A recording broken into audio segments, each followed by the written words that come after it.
अभी जनवरी में ही कर लीजिए अपने मोगरा पर ये कुछ ज़रूरी काम और दीजिए ये ऑर्गेनिक फर्टिलाइज़र, जिससे कि प्लांट आपका बहुत जल्दी फ्लावरिंग पर आएगा और फरवरी में बसंत ऋतु में आपके प्लांट पर भरपूर कलियां होंगी और बहुत ही ढेरों फूल खिलेंगे। क्योंकि मोगरा एक ऐसा प्लांट है जिसमें पूरे साल फ्लावरिंग होती है, केवल 2 महीने के लिए डोरमेंसी में जाता है और वो 2 महीने के लिए डोरमेंसी में जाना भी ज़रूरी है क्योंकि हमारे प्लांट को रेस्ट मिल जाता है पूरे साल फ्लावरिंग करने के बाद।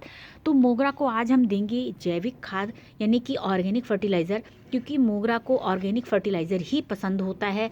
और ऑर्गेनिक फर्टिलाइज़र का फ़ायदा ये होता है जिससे कि प्लांट की मिट्टी में बेनिफिशियल बैक्टीरिया यानी कि लाभकारी जीवाणु जो हैं वो नए पैदा होते हैं और मिट्टी को बहुत ही ज़्यादा उपजाऊ भुरभुरी बना देते हैं। उसमें एयर पॉकेट्स ज़्यादा बनती हैं जिससे कि प्लांट की रूट जो है वो बहुत अच्छे से उसमें ब्रीदिंग कर पाती है, यानी कि सांस ले पाती हैं। और जब रूट्स अच्छे से सांस ले पाती हैं तो पूरा खाना जो है वो प्लांट तक पहुंचाती हैं और प्लांट हमारा काफ़ी हेल्दी रहता है।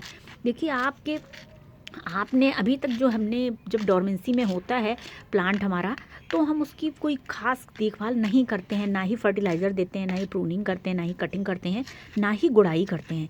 तो जब हमारा प्लांट जो है अब डोरमेंसी से बाहर आने लगा है जनवरी में, मोगरा प्लांट में जो है फरवरी मार्च से बहुत अच्छी फ्लावरिंग शुरू हो जाती है। तो उसके लिए हमें सारी तैयारी जनवरी में ही करनी होती है। हमारे यहाँ धूप बिल्कुल नहीं निकल रही है, अगर आपके यहाँ धूप निकल रही है तो बहुत अच्छी बात है, अपने प्लांट को आप धूप में रखना बिल्कुल शुरू कर दीजिए अभी से।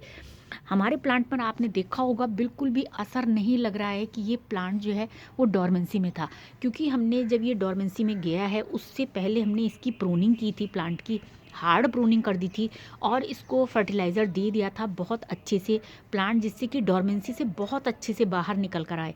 तो आप देख रहे होंगे कितना ग्रीन प्लांट है हमारा और लग नहीं रहा है कि ये डोरमेंसी से बाहर निकल रहा है। तो अब हमें इसे फ्लावरिंग के लिए तैयार करना है और इसको बहुत अच्छी फर्टिलाइज़र देनी है। तो सबसे पहले हम करेंगे प्लांट की गुड़ाई। अगर आपका प्लांट अभी नया नहीं है, कम से कम 1 से 2 साल पुराना है, हमारा 3 साल पुराना प्लांट है, देखिए बहुत ज़्यादा बड़े पॉट में भी नहीं लगा है, और उसके बाद आप इसको धीरे धीरे हल्के हाथों से इस तरीके से गुड़ाई करिए। प्लांट में हमने क्योंकि जब डोरमेंसी में था केवल पानी ही दिया है और हम शॉवरिंग ज़्यादा करते हैं अपने प्लांट्स की, आपने देखा होगा। तो देखिए मिट्टी कितनी अच्छी है, बिल्कुल भुरभुरी रेतीली मिट्टी है। मोगरा को रेतीली मिट्टी पसंद है, मॉइस्चर मिट्टी में रुकना चाहिए, पानी उसको डेली शॉवरिंग पसंद है, लेकिन मिट्टी में पानी खड़ा ना हो, इसलिए ड्रेनेज बहुत अच्छी रखिए।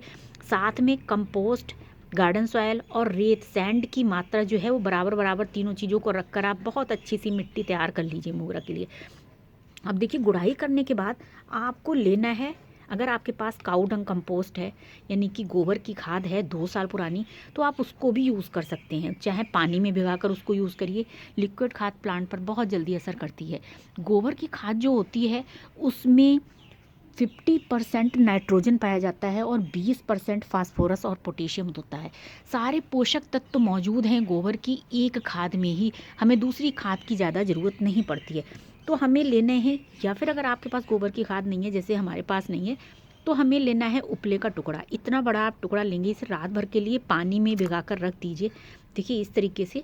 और सुबह अपने प्लांट की गुड़ाई करने के बाद आप चाहें तो उसको मिट्टी में भी हल्के हाथों से मिट्टी के अंदर दबा दीजिए, नहीं तो ऊपर से आप मिट्टी के ऊपर से आप मल्चिंग कर दीजिए। फिर धीरे धीरे स्लो प्रोसेस में ये फर्टिलाइज़र जो है प्लांट की मिट्टी में चला जाएगा और प्लांट जो है हमारा सारे पोषक तत्व ले लेगा इस खाद से, गोबर की खाद से। गोबर की खाद में कैल्शियम, मैग्नीशियम, गंधक, आयरन, मैग्नीज, तांबा, जस्ता और बहुत सारे माइक्रोन्यूट्रिएंट्स होते हैं जिनसे कि प्लांट जो है सारे पोषक तत्वों से हमारी मिट्टी जो होती है प्लांट की वो भर जाती है। ये सारा काम करने के बाद आप अपने प्लांट को धूप में रखिए, अगर आपके यहाँ धूप निकल रही है तो। और अपना प्लांट, अगर आपका प्लांट पुराना है और आपने डोरमेंसी में जाने से पहले इसकी प्रूनिंग नहीं की थी, हार्ड प्रूनिंग, तो आप इसकी प्रूनिंग कर सकते हैं, इसको यहाँ से कट कर सकते हैं। हमारे यहाँ भी धूप नहीं निकल रही इसलिए हम अभी इसको प्रून नहीं करेंगे। जब धूप निकलना शुरू होगी हम इसके बाद यहाँ से इसकी कटिंग कर देंगे, तब आपके साथ शेयर करेंगे। और ये फर्टिलाइज़र देने के बाद आपको जो दूसरा फर्टिलाइज़र इसमें डालना है ये है चाय की पत्ती का पानी। चाय की पत्ती का पानी जो है आप 4-5 घंटे के लिए चाय की पत्ती को पानी में मिक्स करके रख दीजिए, कलर ऐसा देखेंगे आप कि रेड हो जाएगा और उसके बाद आप उसको अपने प्लांट की मिट्टी में दे दीजिए। आधा ग्लास ही आधी चम्मच चाय की पत्ती आपको आधे ग्लास पानी में मिक्स करके देनी है।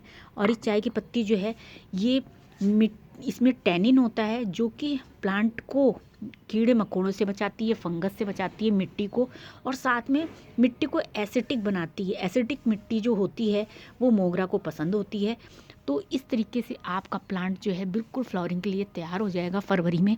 और आप ये थोड़े से काम करके अपने प्लांट को फ्लावरिंग के लिए तैयार करिए। और इसके बाद आप इसको डेली शॉवरिंग करिए। प्लांट की शॉवरिंग बहुत ज़रूरी होती है, ओवर वाटरिंग बिल्कुल नहीं करिए। और अपने प्लांट को धूप में रखना शुरू कर दीजिए। अगर आपको वीडियो पसंद आया तो प्लीज़ एक लाइक ज़रूर करिएगा। मिलते हैं नेक्स्ट वीडियो फिर से प्यारे से टॉपिक के साथ। Thank you so much for watching this video.